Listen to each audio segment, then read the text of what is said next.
Dlaczego Jar Jar Binks cieszył się, gdy ułożył mrocznego sokoła milenium z klocków w miesiąc? Bo na opakowaniu było napisane ponad 10 lat. Tym zacnym sucharem witamy Was w 13. już odcinku podcastu o Gwiezdnych Wojnach. Wystąpi w nim dwóch specjalistów. Jedajka. Cześć wszystkim. I pszczelarz starszy. Dzień dobry.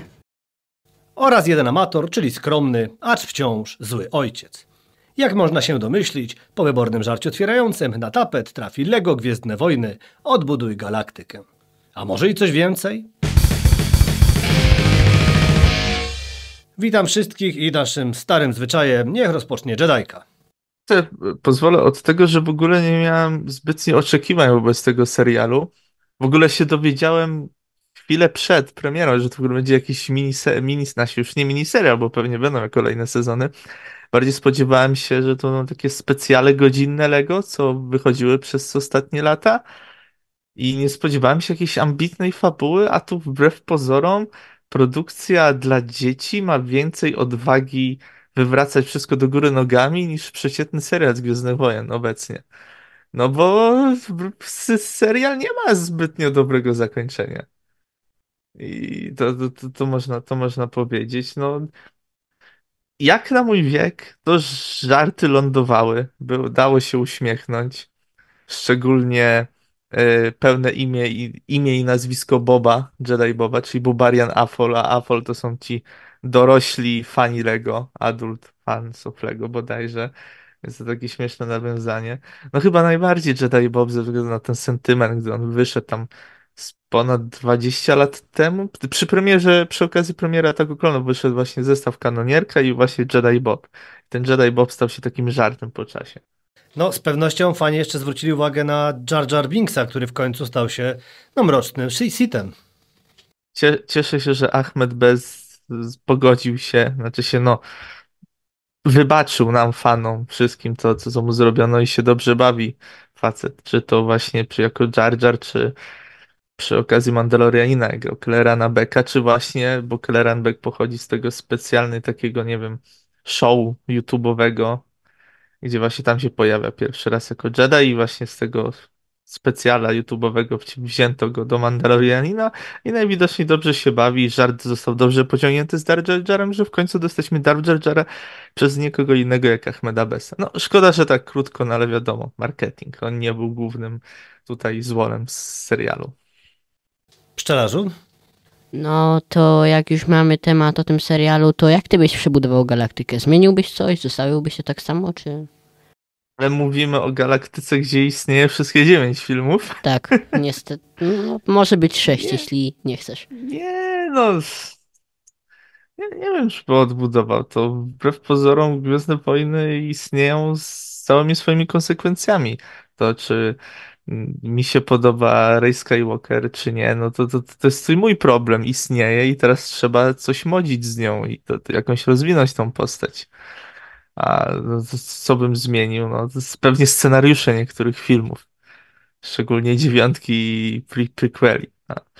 Czyżby odbudował? No nie, no na pewno bym się, może jakbym pozbył się tych wszystkich super stacji bojowych, bo co film to musiała być stacja bojowa i przy okazji powrotu Jedi były narzekania, że była druga Gwiazda Śmierci, to Starkiller w 7 tak samo. To tego bym się wyzbył i w 9 też te niszczyciele z zamontowanym działem do niszczenia planet. No dobra. A ty co byś zmienił, pszczelarzu, bo tak teraz zamilkłeś, zacząłeś się zastanawiać? Co ja bym zmienił? No na pewno zmieniłbym, że Jar Jar byłby głównym złolem. A to był kto? To był ten brat, tak? Dobrze kojarzę, No, bo to wy widzieliście całość, tak, ja jednym uchem momentami. Ten Dev? Tak, ten Dev. No. Nerfopas. Nie, to był Sig Nerfopas. Obaj byli chyba nerfopasami, czy coś pominąłem. Sam nie wiem już. Tak, no Ja mieszkałem tej czytałem planecie, właściwie nazwisko po angielsku. Nerfopasami byli. A opłaca się robić następny sezon? Tak pod kątem Jestem na tak, tym bardziej, że był Landolorian. I zawsze dobrze zobaczyć Billego D. Williamsa w roli Lando i niech się chłop bawi jak najdłużej. No i zdrowia przede wszystkim, bo to już jest wiekowy aktor. Tak jak teraz powiedziałeś o tym zakończeniu i o Lando, to wcześniej sam powiedziałeś, że to nie było takie dziecięce zakończenie, A jednocześnie też padły słowa, że Gwiezdne Wojny istnieją z wszystkimi konsekwencjami. No to tutaj faktycznie było widać, że jak coś się stało, to konsekwencje tego pozostają. Przecież nie odbudowali tego, mam nadzieję, że nikomu nie zepsułem seansu. Uwaga, spoiler powinienem był powiedzieć chyba wcześniej. Ale Znaczy się tu i tak, kto tu zaczął nas słuchać, ten musiał się liczyć z tym, że będziemy oglądać ten sam serial. No nie no, ja się strasznie zdziwiłem, że się nie dało odbudować.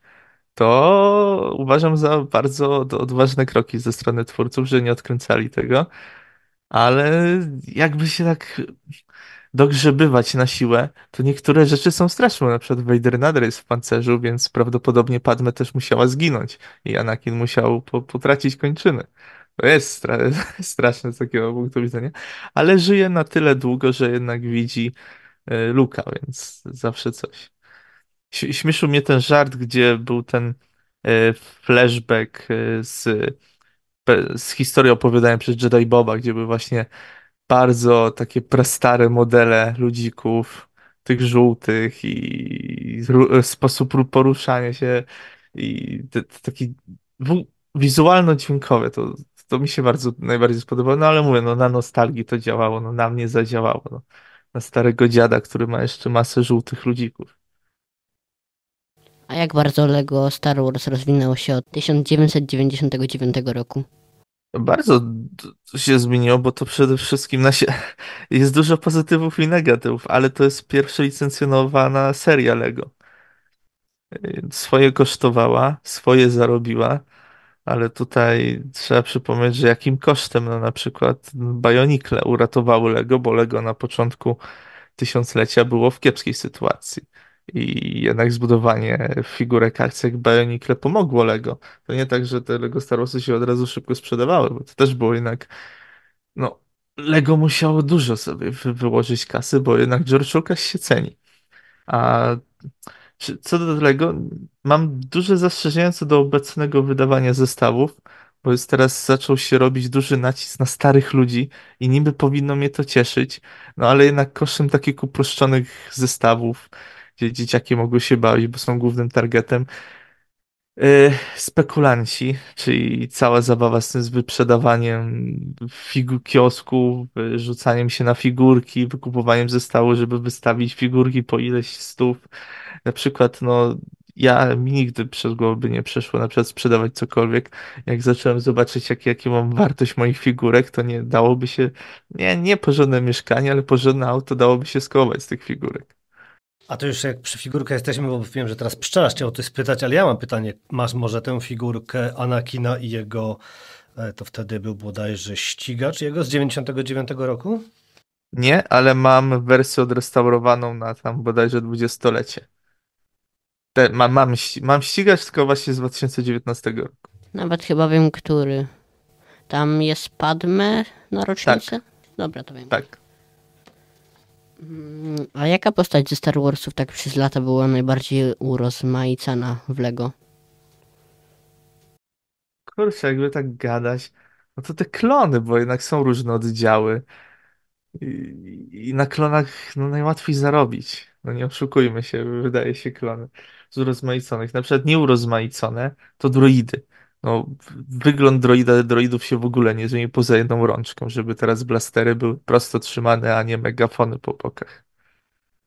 I ulepszyli nóżki droidom B2, tym większym droidom, bo teraz powróciły po tylu latach. No, tylko że tu muszę złożyć skargę, że jak się jeden na płytkę i się je ledwo dotknie, to upadają, nie trzymają się z tyłu, nie mają Tak, do końca. ale to był problem już od samego początku, jak wychodziły. No i były bardzo łamliwe. Niestety coś o tym wiem. A już mniej więcej dostałem odpowiedź, ale zapytam tak, żebyś powiedział do końca, jak ocena tego serialu, tego Odbuduj Galaktykę. Mi się podoba, znaczy się, no nie jestem targetem. O to chodzi, że no to obejrzałem włączyłem z ciekawości, bo gdyby nie te właśnie takie Jedi Bob czy Darth Jar Jar, to w ogóle bym nie siął, bo ten serial, bo tutaj jak już opowiadaliśmy przez tyle odcinków, jak coś nam się nie podoba, to tego nie dotykamy. Ale włączyłem z ciekawości i się pozytywnie zaskoczyłem, no. Jest spoko. Nie powiedziałbym, że jest świetny, jakiś genialny, czy bardzo dobry, bo to nadal są 4 odcinki po tam 25 minut bodajże. To jest krótko. Trzeba było Jest długo jak na te gwiezdnowojenne produkcje z Lego, bo to jednak tamte były po 50 minut, godzinę, a tu mamy jednak no 1,5 godziny z hakiem, minus intro i te wstawki różne. No się liczę na drugi sezon, bo pomysłów jest mnóstwo i mogą dużo wykombinować. Rzeczy tym bardziej, że widzieliśmy Dooku po dobrej stronie. I czy Jodę i Windu w strojach Zandora, więc mały fanserwis musiał być taki no prywatny fanserwis. A jak ma się tego szarego sokoła Lego chyba z 2019 roku, nie jestem pewien, to czy opłaca się kupować tego czarnego, czy raczej nie? Znaczy się to dla figurek i zależy kto co lubi, no. Właśnie, to jest takie też narzekanie wśród ludzi i też narzekałem, ale teraz zacząłem bardziej rozumieć to działanie rynku, że zawsze na półkach musi być X-Wing, Sokół i TIE Fighter. I choćby ludzie narzekali, to się najbardziej sprzedaje. I Sokół powinien być wycofany lata temu z 9. części, bo jednak 5 lat nadal jest na rynku i jest nadal na półkach. On jest nadal na półkach, on się nadal dobrze sprzedaje i go nie wycofali. Więc no, można sobie narzekać, no ale Sokół się zawsze sprzeda. I ten czarny też się sprzedał. Tam bodajże w australijskim oddziale albo w amerykańskim oddziale w Lego Store wyprzedał się tak, że chyba od grudnia dopiero można wykupywać zestawy. I wątpię, żeby to byli tylko spekulanci, czy to jak z angielskiego skalperzy, tylko no po prostu ludzie lubią Sokoła. Tym bardziej, że ma dużo fajnych figurek, bo tam jest Luke Skywalker wyglądający jak Big Lebowski. I gdybym miał multum kasy, to na pewno bym kupił ten zestaw, czy dla Mrocznej Rey, bo to jednak zawsze jakaś figurka. Albo dla Vadera. A i dla Vadera, tym bardziej, że on nawiązuje do tych komiksów Infinities. Sprzed kilku dekad, gdzie właśnie Vader był w białym pancerzu pod koniec. No mnie ten Vader Chyba, ujął, co wam by było, powiem. gdyby tam w 6. części Vader przeszedł na dobrą stronę i polowali na Imperatora. A jak sądzisz, bo Akbar jest głównie znany z memu, to sądzisz, że w internecie znowu będzie pełno memu, tym razem jego klonowej wersji, gdzie mówi It's a trap, czy raczej nie?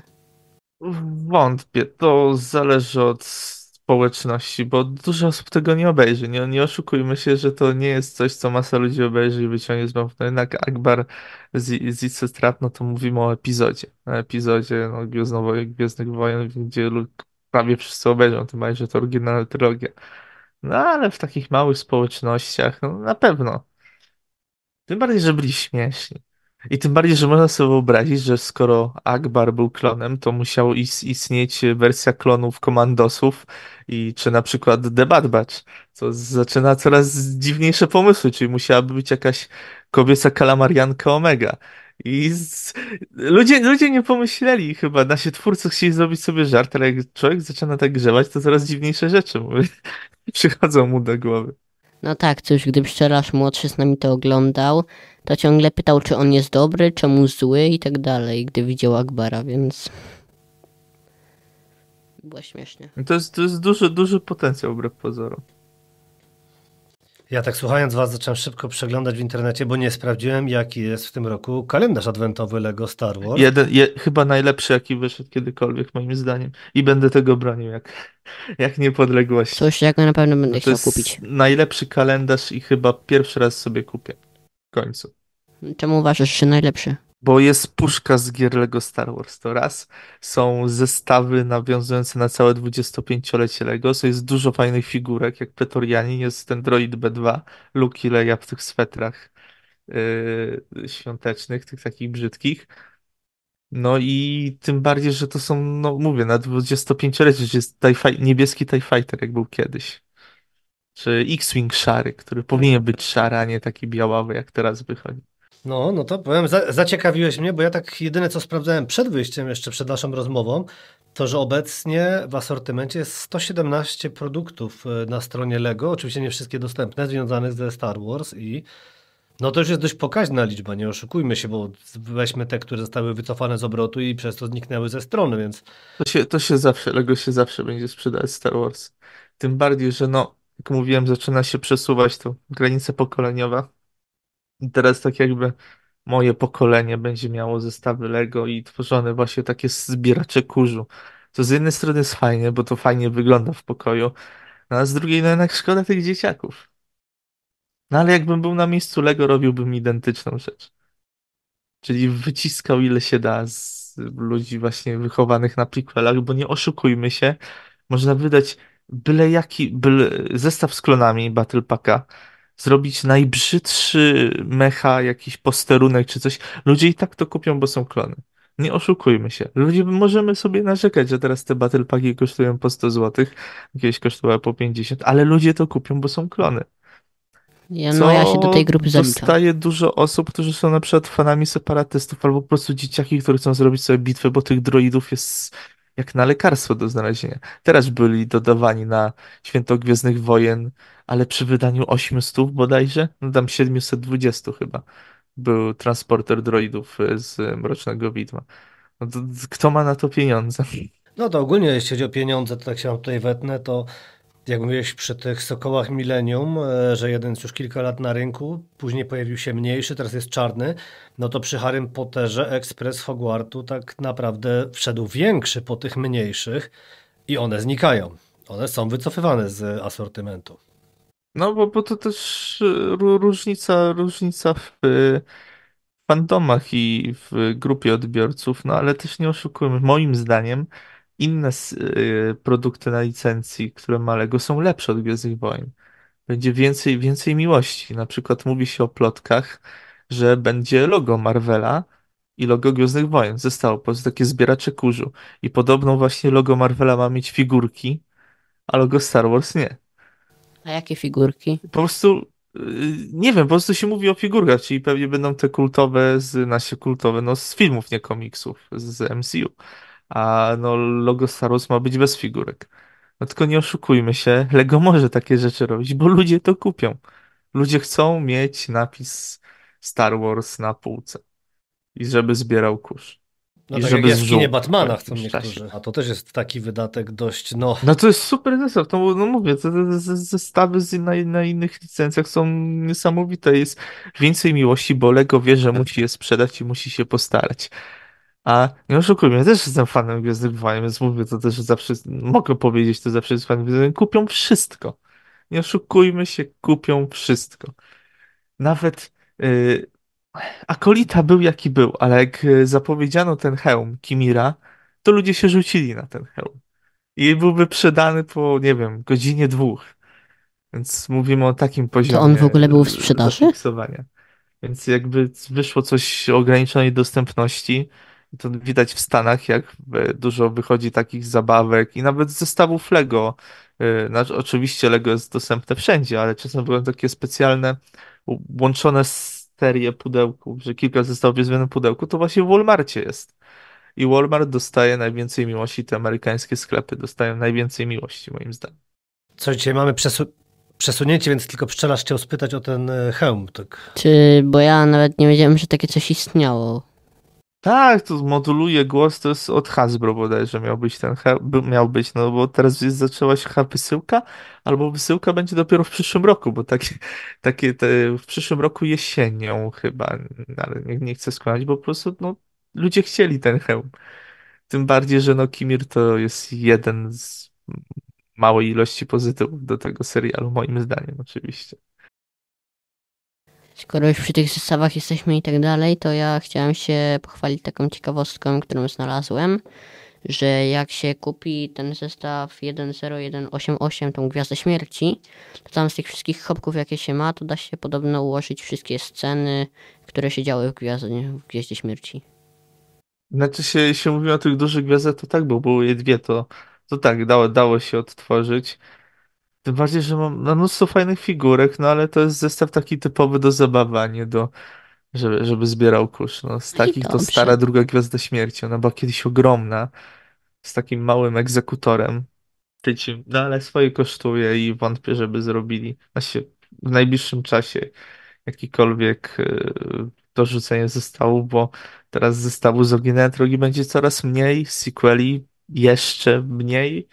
Może kiedyś będzie, jak znowu będzie to przeskoczenie pokoleniowe, bo strasznie by to nie brzmiało, za rok mamy 10-lecie Przebudzenia Mocy, więc to już dzieciaki, które miały 5 lat, zaczynają mieć 15. Dzieciaki, które miały 10 lat wtedy, zaczynają mieć 20. I ludzie mogą, nasi w internecie mogą tupać nogami, walczyć z rzeczywistością. Można coraz pozytywniej wypowiadać się na razie o Przebudzeniu Mocy. Do ostatniego Jedi i do 9 to jeszcze długa droga, no ale to jest cykl Gwiezdnej Wojny, że to będzie chwalenie, że im nowsze Gwiezdne Wojny, tym te, które były kontrowersyjne, przestają być kontrowersyjne. Więc spodziewajcie się, drodzy słuchacze, że za jakieś 20 lat ktoś powie, że Oscar Isaac jako Paul Dameron mówiący Somehow Palpatine Return to będzie szekspirowskie arcydzieło. Więc spodziewajcie się, bo tak będzie. Tak robią teraz z Zemstą Sithów, gdzie z mojego punktu widzenia Jedi są źli. No to jest, brzmi tak żenująco, że ty jesteś zły, ty jesteś zły. I ludzie to uważają za szekspirowski dialog. To tak będzie za 20 lat z 9. No przykro mi. A czemu podobno z oryginalnej trylogii już będzie coraz mniej zestawów, tak mówisz? Bo wchodzi w okres zarobkowy, nasi ludzi, którzy teraz będą mieli wypłaty, dochodzi pokolenie, które wychowywało się na prequelach. I można coraz 10 lat temu, jak się powiedziało, że się lubi prequele, to można było być ukrzyżowanym. Teraz już nie. Teraz jak powiesz, że nie lubisz prequeli, to cię dojadą w internecie. I no jak wchodzi to pokolenie do pracy i zaczyna zarabiać, no to Lego jak ściągnąć dzieciaki, żeby zaczęły wydawać. Tym bardziej, że no Lego ma konkurencję. Znaczy teraz zaczyna być popularne, bo tam bodajże według statystyk teraz właśnie te 30-latkowie wchodzą w ten okres jako największych konsumentów zabawy, że dzieciaki przestają, bo mają telefony, a stare chłopy zaczynają mieć na półkach te masy figurek i masę zestawów. No i jako te 20-parolatkowie wchodzą na rynek, zaczynają zarabiać pieniądze, no to na czym można zarobić? Na nostalgii, czyli na czym? Na prequelach, czyli na czym? Na klonach. Tym bardziej, że właśnie dochodzi serial Wojny Klonów i da się na tym zarobić, tym bardziej, że w przyszłym roku mamy 20-lecie Zemsty Sithów.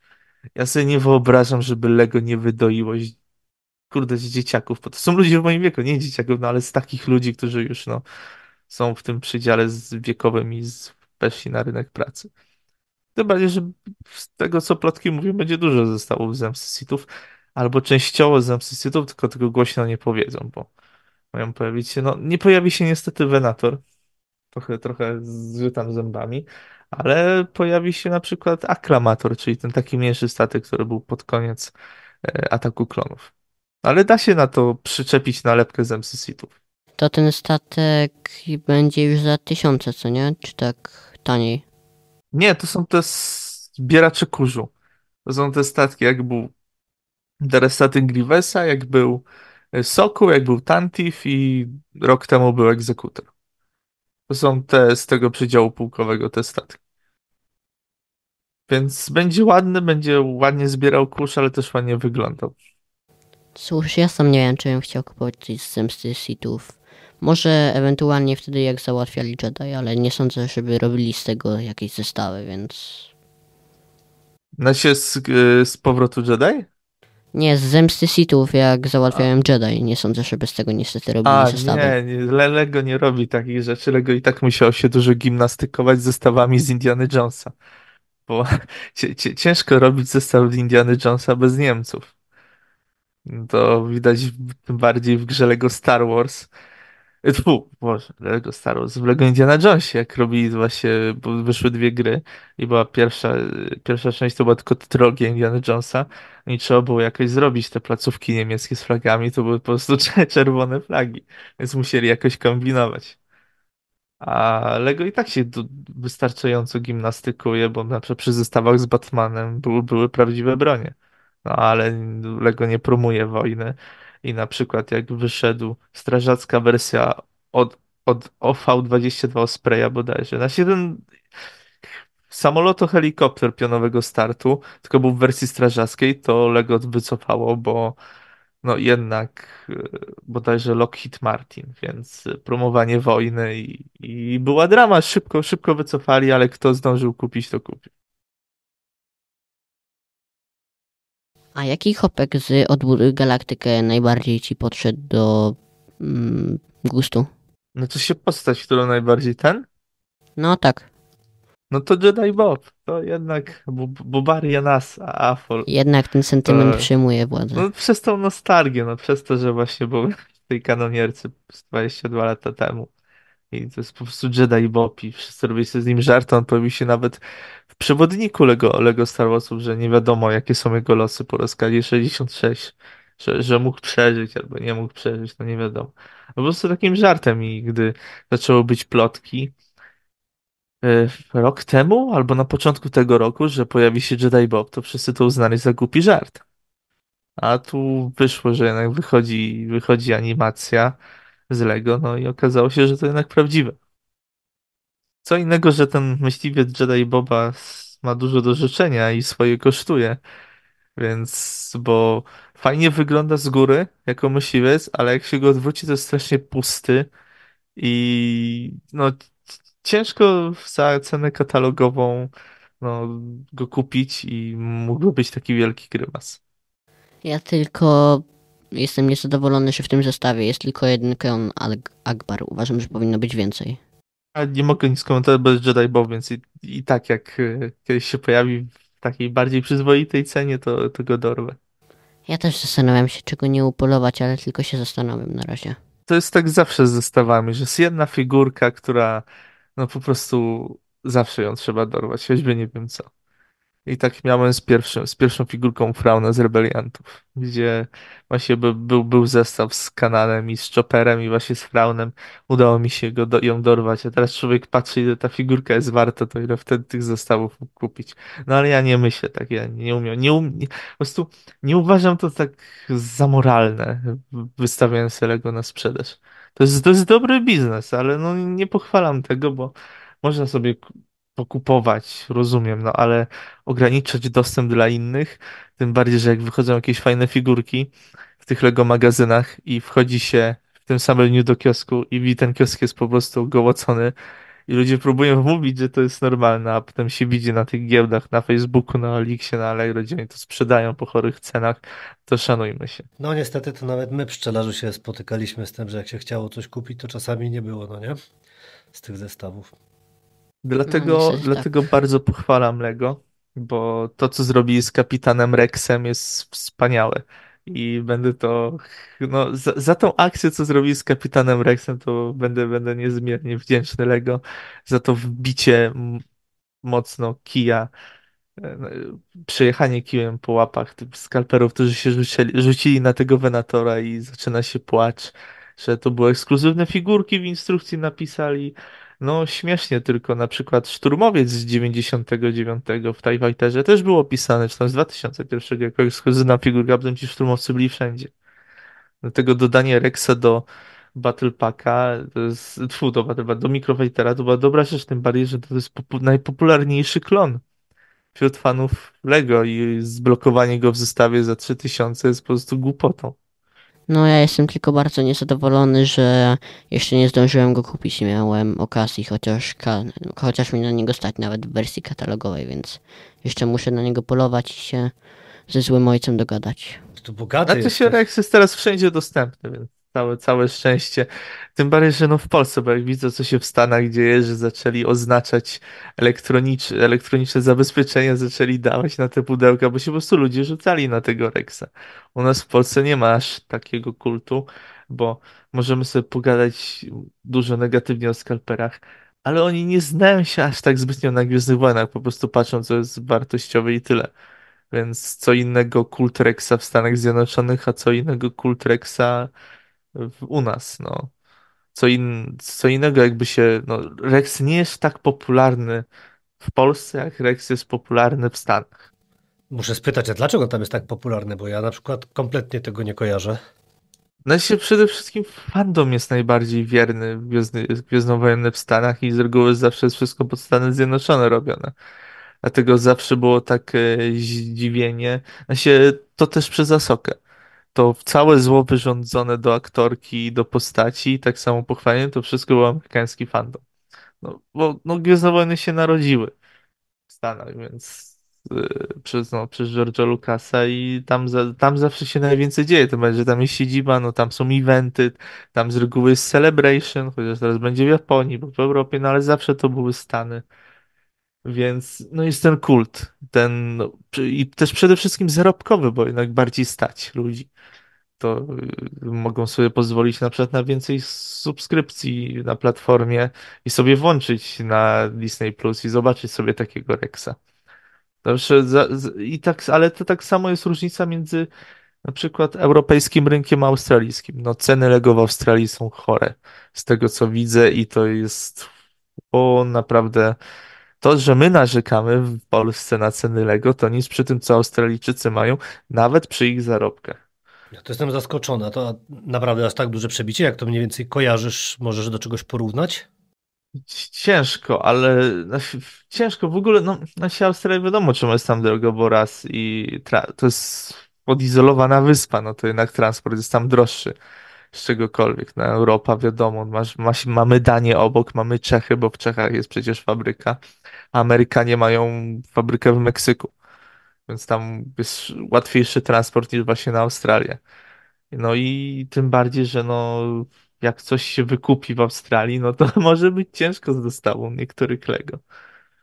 Dlatego tak było duże narzekanie właśnie przy cenie Rexa. Cóż, właśnie ostatnio się dowiedzieliśmy, że Czechy faktycznie dużo robią, a Polska nic nie robi, bo nam do domu przyszła taka płyta i nawet zły ojciec sprawdził, gdzie wyprodukowano i było, że w Czechach, a w Polsce to już powiedział, że nic nie robią. Ja mam zawsze pozytywne przygody z kurierami właśnie nie z Polski. Całe przygody pocztowe znaczy paczki z zagranicy idą szybciej niż paczki wewnątrz Polski, więc no też nie mogę się pozytywnie wypowiedzieć o polskich przygodach, tym samym, że no, swoją wojnę z Pocztą Polską prowadziłem. Na szczęście wygraną. Czy ten Dev, brat tego Siga, on na serio, gdy był z Wolem, uwierzył mu, że to jest jego brat, czy tylko kłamał, żeby mieć sojusznika potężnego mocą? Znaczy to zależy chyba od uniwersum, bo w tym uniwersum nie miał brata chyba. To mówię, to jest kwestia pierwszego sezonu, jest dużo otwartych wątków i ciężko teraz dostać na nie odpowiedzi. Tym bardziej, że chyba twórcy nie spodziewali się takiego sukcesu. Albo takiego ciepłego przyjęcia. O, łatwo chyba lepiej to ująć. Tak szukałem w Google, to nie znalazłem. A ty wiesz może ile zarobił ten serial Odbuduj Galaktykę? Nie, to nie ujawniałem takich rzeczy.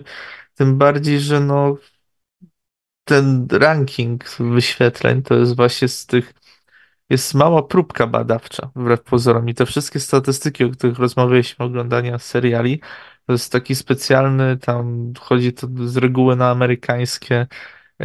amerykańskich domowników ze specyficznym rodzajem telewizora. Dlatego te wszystkie takie wyniki to jest w miarę dobra próbka badawcza, ale też w miarę zła. Jest dobra, żeby zobaczyć mniej więcej ile osób ogląda, bo to jednak to nie jest 100 osób przebadanych, tylko tam to się mówi chyba w tysiącach. A z drugiej strony, no jednak jak nie było nic głośno o Odbuduj Galaktykę, no to wątpię, żeby to miało jakieś duże wyświetlenie. Tym bardziej, że po prostu to jest bajka, którą się puszcza dzieciom i robi się inne ważniejsze rzeczy, no nie oszukujmy się. Jak całe Gwiezdne Wojny. Okej, ja tu mam jeszcze jedną ciekawostkę, którą zakładam, że wiedziałeś, ale może nie wszyscy będą wiedzieć, że z wyjątkiem Luka, Hanna, droidów bojowych oraz szturmowców, to właśnie Artu najczęściej się w zestawach pojawia. Nasz agent. No tak, to tak. Tym bardziej, że no, trochę brakuje tej ekipy. Dużo droidów, w ogóle dużo postaci brakuje w tym całym serialu Odbuduj Galaktykę. I właśnie po zobaczeniu Landaloriana, czy Landalorianina u nas, to jest potencjał, że możemy zobaczyć mnóstwo innych postaci. I trzymam kciuki, że zobaczymy mnóstwo dobrych żartów, bo na przykład ta eskadra Ewoków, łowców nagród, była moim zdaniem śmieszna. Wszystko z Ewokami jest śmieszne, ale to swoją drogą. No a bo ostatnio była rocznica w LEGO, 25 lat Lego Star Wars, z tego co pamiętam. I w jednym zestawie wyszedł Darth Malak. To on kiedyś był w Lego, czy jeszcze nie? To jest pierwsza figurka właśnie z Knights of the Old Republic. W ogóle moim zdaniem dziwny wybór, bo ludzie nie tej figurki oczekiwali. Ludzie chcieli Revana, ale Revan utknął w tej saszetce w Polibagu lata temu. Bo Plagueisa. I Malak też jest spoko. W sensie Malak to jest główny zły w Kotorze. Więc to swoją drogą. Jak komuś zaspoilerowałem, to w sumie żaden spoiler, bo Malak jest na okładce.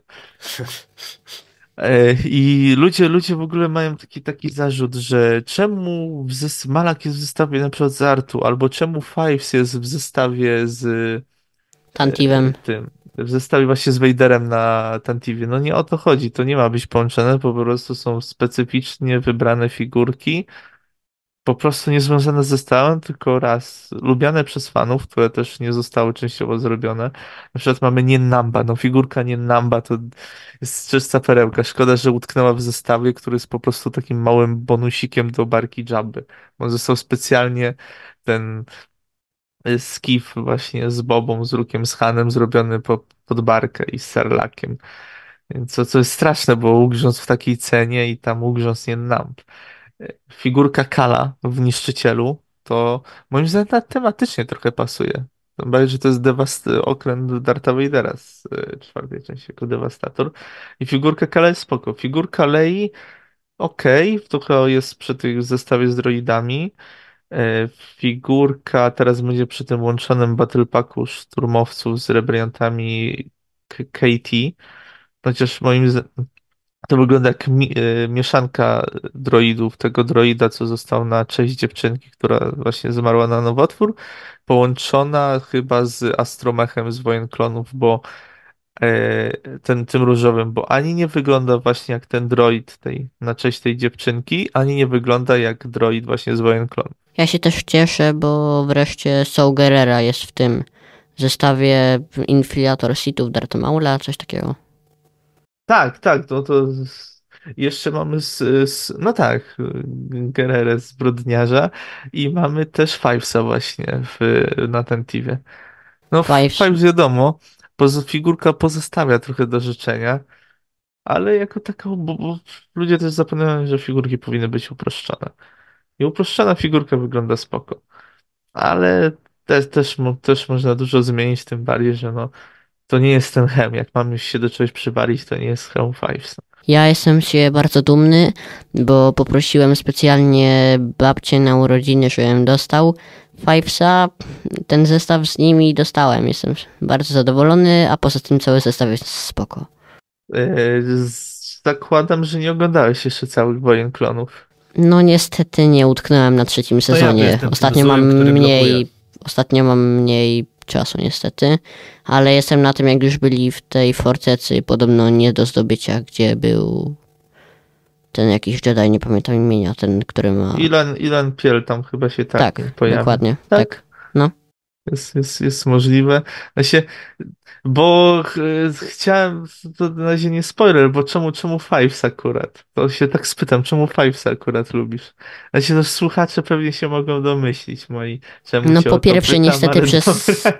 Niestety Czemu po pierwsze Fives? przez spoilery, które znalazłem w internecie dotyczące jego zakończenia życia, Aha, dobra, to już wiesz. Dobra. a po drugie Legion Rexa, więc no. No to ci będzie potrzebna jeszcze figurka Rexa, a w kanonierce jest figurka Foxa, zbrodniarza, który wpakował mu te blastery. Dobrze, panowie, to ja muszę wejść w zdanie, bo tutaj padło coś takiego. Mówiłeś o figurce droida na cześć dziewczyny z nowotworem. Możesz przybliżyć tę historię, bo ja na przykład To kompletnie jest. nie znam. Nie chciałbym pomieszać jednego. Nie chciałbym pomieszać Okej. tego wszystkiego. To jest dłuższy wątek, ale ten droid na przykład pojawił się w Przebudzeniu Mocy. Okej, dobrze, To jest dobrze. bodajże jednego z pracowników właśnie Lucasfilmu albo z pierwszego Legionu i nie chcę pomylić, bo będę gadał głupoty i ludzie mnie poprawią. Nie, więc wiem tylko to, co tak wiem z marszu na pytanie, że to jest właśnie na cześć dziewczynki zmarłego ojca. I ten droid jest właśnie wystawiony przy jakichś zbiórkach, właśnie z tym właśnie z symbolem właśnie dla dzieci, uczczeniem tej dziewczynki. No to cóż, no to mi się pytania skończyły. A to ja mam jeszcze jedno. Takie, nie wiem, no, czy dobre, czy niedobre, w każdym razie mnie zastanawia. Jeśli miałbyś typować tak całkowicie na luzie, to mamy się bardziej spodziewać kolejnej trylogii, już czwartej, czy jednak pójścia właśnie w takie Lego, w drobne, takie żartobliwe serie rysunkowe, które no wiadomo, no nie zaburzają aż tak kanonu i no nie wrzucają ładunku wybuchowego do przysłowiowej toalety. Liczysz, że to druga opcja. Mam nadzieję, że będzie miejsce na wszystko, ale pod warunkiem, że damy sobie spokój z trylogiami i damy już tym Skywalkerom umrzeć w spokoju. Niech ten film o Rey będzie, tylko mówiłem, żeby Rey nie była na pierwszym planie, bo tak to jako fan Luka też mi się należy film jakiś i fanom Anakina też by się należał jakiś film. Mimo, że też mamy swoje trylogie, swoje seriale, to jednak jak Rey będzie główną bohaterką tego filmu, w co wątpię i mam taką nadzieję, że tak zostanie. I no, mam nadzieję, że będą też filmy po 9. części, że ruszą trochę to uniwersum, że nie będzie tego jeżdżenia na nostalgii. To niestety pojawiły się smutne wiadomości nie tylko do Gwiezdnych Wojen, że powstanie, że studia będą tworzyć grupy superfanów, którzy będą robić za konsultantów. I dla mnie to jest zabicie jakiejkolwiek sztuki, bo ludzie sobie teraz wyobrażają, że będzie więcej filmów jak Łotr. Tylko przypomnę, nie byłoby nigdy Obcego 2, bo Obcy 2 to jest w ogóle przerzucenie klimatu i wszystkiego. No to nie jest klimat Obcego 1. Nie byłoby Imperium kontratakuje, bo gdy wyszło Imperium kontratakuje, to fani Gwiezdnych Wojen, nie widzowie ogólnie, tylko fani Gwiezdnych Wojen, zaczęli mieć problem właśnie przy okazji premiery Imperium kontratakuje. Nie byłoby Władcy Pierścieni, bo ludzie przepisują historię. Władca Pierścieni książkowy i filmowy to są w ogóle różne rzeczy. I gdy wychodziły, bo zacząłem sobie tak z ciekawości grzebać, prastare fora, to ludzie się naprawdę rzucali przy okazji, na tych forach właśnie to Tolkienowskich, rzucali się na premierę właśnie Władcy Pierścieni. Więc, ty, więc to zabawnie to wygląda, patrząc na to, że gdy wyszło Mroczne Widmo i ludzie zaczęli jeździć po te filmy, to fani chcieli ściągnąć Petera Jacksona, żeby wyreżyserował drugi i trzeci epizod. Albo bodajże chyba tylko trzeci, bo no, George Lucas wyszedł jak wyszedł. Więc no, moim zdaniem te supergrupy zabiłyby sztukę. Bo robienie wszystkiego bezpiecznie i pod fanów, no to mówię, stracilibyśmy bardzo dużo rzeczy.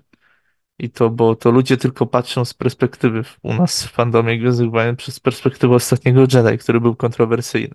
No okej, dobrze, ale też, jak mówiłem, nie byłoby prequeli. Wbrew pozorom nie byłoby prequeli, bo my sobie możemy narzekać na te filmy, ja sobie mogę narzekać, ale George Lucas nie słuchał się fanów, zrobił po swojemu i przynajmniej był konsekwentny w tym.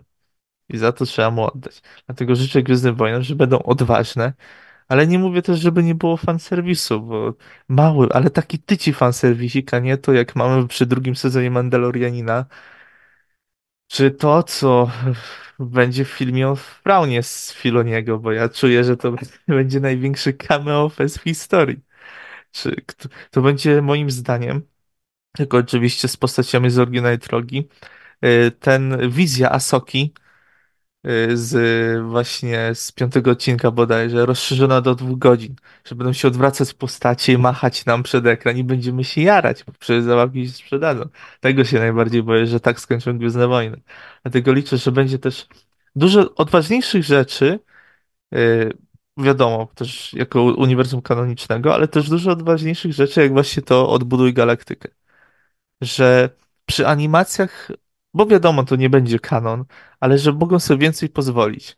I dla mnie i tak dużym pozwoleniem sobie było to, że no nie odbuduje się tego uniwersum i te całe uniwersum 9 filmów poszło i nie wróci. I teraz właśnie główny bohater musi sobie radzić razem z Bobem z tym, co mają przy nowym uniwersum. No tak, ale jak się dorwie do tego jakiś hardkorowy fan, to powie, że jednak spał, obudzi się i wszystko po staremu, bo go nerw za mocno kopnął. No ale faktycznie trzeba przyznać, że odważny jest ten serial i no może to jest jakaś nadzieja na odświeżenie tego uniwersum. Kto wie? Znaczy to są marne nadzieje przy wynikach, przy odważniejszych rzeczach. Bo, no nie oszukujmy się, my możemy się jarać Andorem, ale Andor nie jest tak oglądalny. To ludzie zawsze porównują oglądalność. O, Akolita został skasowany, bo tam były dwie kobiety. Nie, nie było oglądalności. Ludzie nie oglądają, bo nie było znanych postaci. Tak samo po prostu Andor ma niewiele lepszą oglądalność od Akolity, ale to na Akolitę się rzuca najgorsze badziewie. Nie, po prostu ludzie nie widzą, nie dostali tego, co chcieli. W Akolicie nie było znanych postaci i oglądalność skończyła przy pojedynkach na miecze świetlne. Przy Andorze też oglądalność zaczęła rosnąć wraz z serialem, no bo jednak mamy to One Way Out, czy właśnie finał Andora pierwszego sezonu. No tylko to nadal nie jest dużo, bo to są ludzie, którzy siedzą i gadają. Siedzą, gadają, chodzą. No mnie to jara. Ja bardzo lubię Andorę, no ale to nie są Gwiezdne Wojny, w sensie Gwiezdne Wojny dla takiego przeciętnego odbiorcy. Nie ma latających ciągle X-Wingów, tylko tam jeden TIE Fighter zrobił postrach przy odcinku, jak właśnie szykowali się do skoku. Nie było mieczy świetlnych i nie było mnóstwa znanych postaci. Tylko wygrzebali Saw Gerrera i Mon Mothmę i zaczęli z tego piec chleb, który jest bardzo dobry. Bo jednak zrobienie z Mon Mothmy pełnokwistą postać. Są Gerery też, ale to jest bardziej takie kameowate, czy właśnie stworzenie Lutena. To jest najbliższej. Andor to jest moim zdaniem, co by było, gdyby Gwiezdne Wojny trafiły do HBO. To jest właśnie takie bardziej dojrzalsze, rozpisane. I to, że wychodzi ten drugi sezon Andora, to jest tylko przez to, że Tony Gilroy uparł się, że miało być tam 5 sezonów, skrócili do 2, ale z góry już było kręcone. Bo teraz przy tych właśnie cięciach w Disneyu i w ogóle we wszystkich platformach, że serial nie zarabia, nie ma oglądalności, to go kasujemy, to właśnie Andorowi się udało władować te 2 sezony i jak się skończy, to będziemy płakać, bo już takich Gwiezdnych Wojen wątpię, żebyśmy dostali. Tak napisanych, nie mówię, że będzie włożone dużo miłości do Gwiezdnych Wojen, że będą ludzie siedzieć nad tym scenariuszem i sprawdzą, czy powiedzenie, że na przykład chlubcio glubcio z tej planety jest taki, to tak, ten dialog będzie miał sens. To może tak skończmy pozytywnie i na jakie zestawy Lego czekasz? Oczywiście Lego Star Wars, żebyśmy tak doprecyzowali. Możemy mówić o plotkowyciekach? No, myślę, że możemy, po to tu jesteście. Home One. To jest ten kalamariański okręt Akbara, który się pojawi w styczniu. Pojawi się ARC-170, czyli ten statek z rozkładanymi skrzydłami, który pojawi się w Zemście Sithów. To ten statek tam w Plokona walnął przy rozkładzie 66. To jest jeden z ulubionych statków w ogóle chyba wszystkich fanów prequeli, bo dostał mało miłości. Chyba kilkanaście lat temu był ostatni zestaw. Pewno kwisy, bo Microfighter był i chyba go mam nawet. Na pewno Battle Pack ma być jakiś z Asoki, tych szturmowców zombie, ale to jest niepotwierdzona plotka, więc wolę siedzieć. No i na pewno to, co dostaniemy przy okazji 20-lecia Zemsty Sithów, bo coś się na pewno porządnego pojawi i też pewnie coś przystępnego dla takiego, no, w kieszeni przeciętnego dziecka, który raz na jakiś czas może sobie coś pozwolić kupić. I mam nadzieję, że też tak będzie. Plotki są też o Slave One, tylko w wersji Jango Fetta. A tego to już dawno nie mieliśmy. No to cóż, pozostaje nam tylko życzyć Ci i sobie samym też wygranej w jakiejś loterii, żeby było nas wszystkich stać na te zestawy. No tak, bo to się Lego coraz droższe, to trzeba się godzić z takimi cenami. No cóż, to każdemu oddaję ostatnie słowo. Pszczelarzu? Liczę, że będzie zestaw Legionu 501, jak idą na świątynię w Zemście Sithów. Jedajka? Mam nadzieję, że Lego Star Warsy wrócą na dobrą drogę z balansu w zestawach, że każdy dostanie coś od siebie i przestanie być nacisk, no jak to mówię, na te zbieracze kurzu. Bo jednak chciałbym, żeby, no bo te proste modele mają swój klimacik. Uproszczone kanonierki, uproszczone X-Wingi, uproszczone TIE Fightery. To jest fajne, bo sobie można polatać, robi bziu-bziu, a nie buduje się zestaw i stoi na półce i nic z tym nie zrobisz. Bo gdzieś się stary chłop będzie bawił figurkami.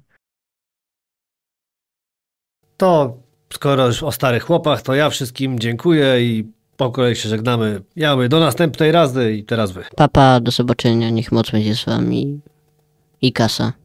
Cześć wszystkim, niech was będzie z wami.